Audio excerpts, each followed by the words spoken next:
Thank you so much for creating time to speak to us, Zonke. Thank you for having me. You traveled from Mahlangu, region of South Africa, all the way to Kigali to look at what could attract South Africans. What do you find interesting for, South African entrepreneurs?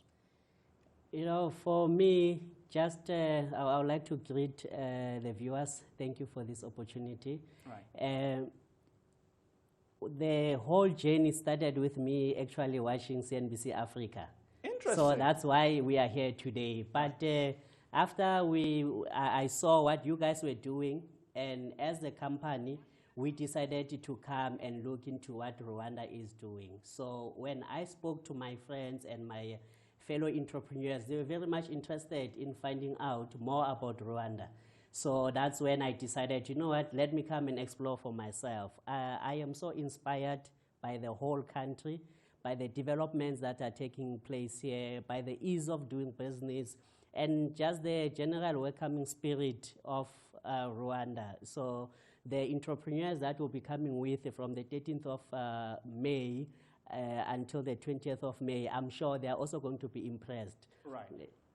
You're talking about May, and of course, I believe that is perhaps in 2 weeks from now that you're looking to do that trip. But do you have any specific industries that you're looking to, explore? Well, we don't have any specific industry that we're looking into. We had just taken out a message out there to say, guys, let's go to Rwanda as South African entrepreneurs. So whoever is interested, they must come. So now we've got people from your agriculture. They're interested more in the agro-processing. We've got people in real estate, in construction. We've got people in education. Right. But the majority of them are in the ICT sector. So they will be able to connect with the local entrepreneurs in Rwanda. But now we are thinking that with the next trips, we are going to focus more on industry-specific, sector-specific, so that we can have a bigger impact. But for this initial trip, we've opened it to everyone. Zonke, one thing that we've definitely all been able to see is that when you talk multinationals, you're looking at companies from, say, Europe or the Western world coming into Africa, right?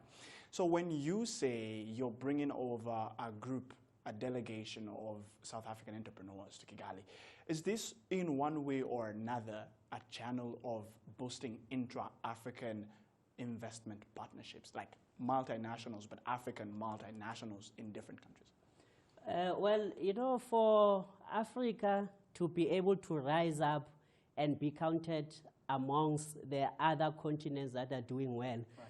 I personally believe that we need to improve trade relations within the African countries. So while the government is busy, the governments are busy with the legislations, I believe that for us as entrepreneurs on the ground, we need to collaborate, we need to partner to ensure that we are able to grow the economies of our country, but we can grow the economy of the whole of Africa together.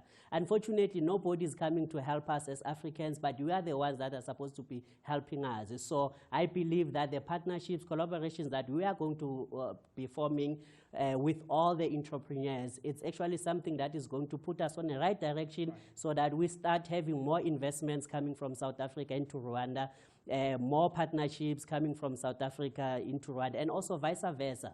But it's something that we want to do throughout the continent, which in future will host one of the biggest events that will be called Made in Africa, where you're made in Rwanda, you're made in South Africa, will meet there so that we can have bigger collaborations between the African entrepreneurs and also among the African states. Right. I just want to come back to something that you just said there. Of course, looking at governments coming together and also, facilitating the movement of people and goods.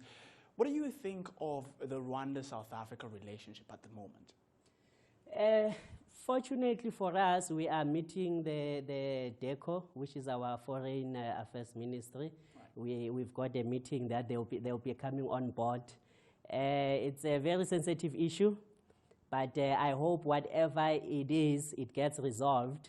And also, as Africans, I'm glad that people are talking of getting rid of the visas, having one passport, because I cannot be expected to get a visa when I come to Rwanda.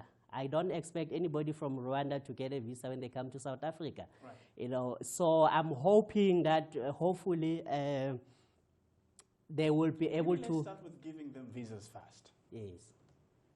Well, that would be good, but eventually I hope they will scrap the visas. So you'll just come. If you forgot your passport at home, it's fine, as long as you know, me and you know that when I go to any African country, I must be well behaved. Right. Because I am there to make sure that the country itself, it grows and becomes better. Me being there, it should actually be influence, a good influence. Like I came with Rwanda-SA because I want to support Rwanda. I'm using hotels owned by the people of Rwanda because I want to support the people here. So. One last one, Zonke, before I let you go. Of course, this is a very rather interesting conversation, but if you followed Mo Ibrahim and Dangote during the governance weekend in Côte d'Ivoire, something very interesting came up. Dangote says that, why should I have an African passport if I still have to get a visa from every other stop on the continent? Now, this is one of the richest men in the world, and in Africa as well. You know, Africa's billionaire. Yes. Tell me, if he has to go all through that hardship, do you actually at some point feel like this is working? Is it worth it? Well, for me, I think Africa is where it is today because people made it to be what it is today. Right. So what we are doing is a drop in an ocean, but I believe that for generations to come, we'll have a better generation of African leaders that will put the interest of the continent first. So if we can have one passport as proposed by the AU, I'll be very happy, and without it needing the visa. I'm sure if you've been following the news in South Africa, they're talking about this, the increase in people, the increase in goods. That's going to have its challenges, but I believe that eventually it will leave the continent at a better space than it is currently. Zonke, thank you very much for getting time. Thank you for having me. All right.